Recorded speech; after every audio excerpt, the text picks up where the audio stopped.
In this video, I will be talking about unemployment and ways to deal with unemployment. So if you know anyone who has been unemployed, or if you have been unemployed, or if you are unemployed, I hope that this video might be relatable to you. Okay, so first I want to say, if you know me, you know I love to party, but there's one party that I do not participate in, and that is a pity party. Okay, because what I'm about to talk about, if you are in a pitfall, it is going to be extremely, extremely hard for you to get out of this. So I just want to put it out there. No pity parties. It's not going to work. It's not going to happen. Don't do it. Okay. So the first thing is, you wake up one day and you are unemployed, right? You just realize, really, I'm unemployed. I'm not going to work today. So basically, of course, you're going to feel depressed. You're going to start thinking about a whole lot of things, right? You're going to be embarrassed and stuff like that. You might be. But the thing is, you can give yourself a couple days. You can give yourself a day or two, to feel however you want. And then that's it. It's over. You got to get up and you got to start looking for jobs. Now, the first thing you want to do is you want to acknowledge and accept the fact that you are unemployed. You have to be realistic about this too. You have to understand that this is probably going to take some time for you to get back out there, get back working. So you want to give yourself about 2 to 3 months to say, okay, it will take about 2 to 3 months for me to find a job. Now, the second thing that you want to do is you want to go right ahead and tell family members that you're close to that you're unemployed, because this is probably going to affect them. Especially if you have a family, you live with wife, kids, whatever the case might be, they have to know. Okay.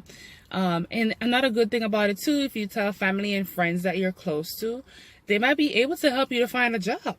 They might know someone who's hiring, a company that's hiring or something. They'll help you. They'll help you looking for a job. So that will be a plus. Now, another thing that you can do is you can also join job clubs, job fairs, or whatever it is. You can join those and make sure that you're going. Make sure that you go every day. Make sure that you dress professionally when you go too.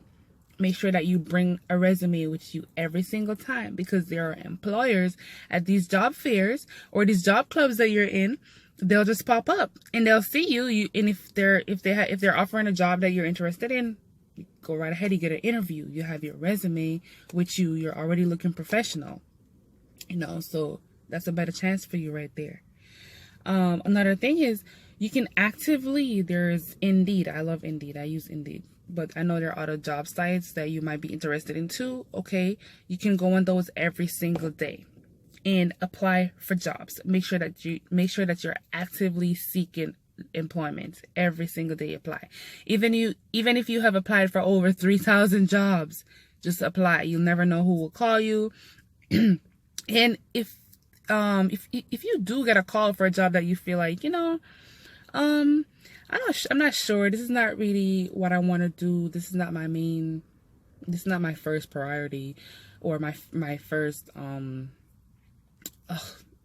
can't think. Okay. But this is probably not the job that you really want to do. But you could still go.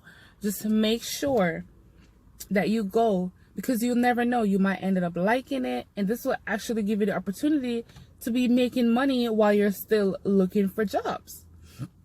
If it is a part-time job and you're looking for a full-time job, I would suggest that you still take this part-time job, because while you're doing this part-time job, this will give you the opportunity to be making money, and at the same time, you could still be going on interviews for other jobs, and you won't necessarily have to take time off from this job to go to interviews on your other job.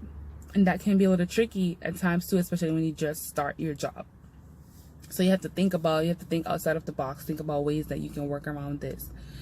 Another thing is, you have to do things. Even though you are not working, you might be thinking about it, I'm just going to lay up in bed because I don't have any money. I can't go anywhere. I can't do anything. Okay, I'm not going to say, go overboard or do, spend money the way that you would normally spend money. No.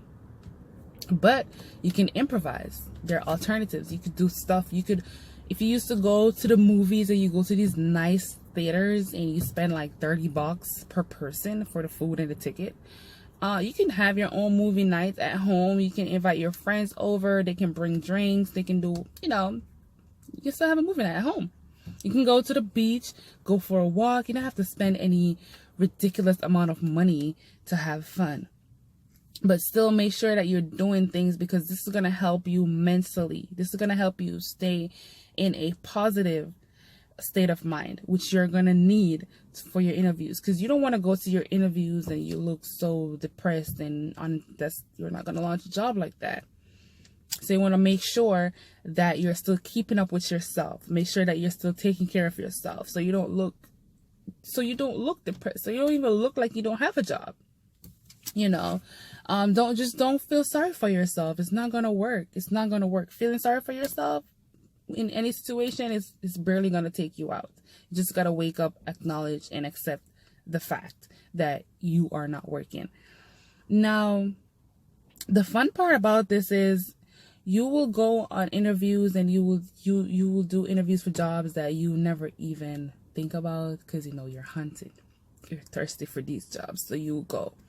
And you might go and you're like, oh my God, I didn't see myself doing this. And you might end up liking it. Boom. You can make a career out of this. This is something that you might end up doing, liking. You could do this for life. It probably is making you more money than the other job that you were doing before. So you see, you'll be fine. I have done it. I just want to add that probably the longest I've been unemployed for is maybe, I want to say 4 to 5 months. I might have to think about it. I'm not sure. But most recently, I was unemployed for 2 months. And I have a child. I have bills to pay. And I managed to, I'm not going to say, oh, it's perfect. And, oh, you're still going to pay your bills on time and all those things. No, I'm not saying that. But you will be able, once you stay in a positive state of mind, you will be able to get out of this, and you'll be able to get right back out there and working again, and it will be worth it.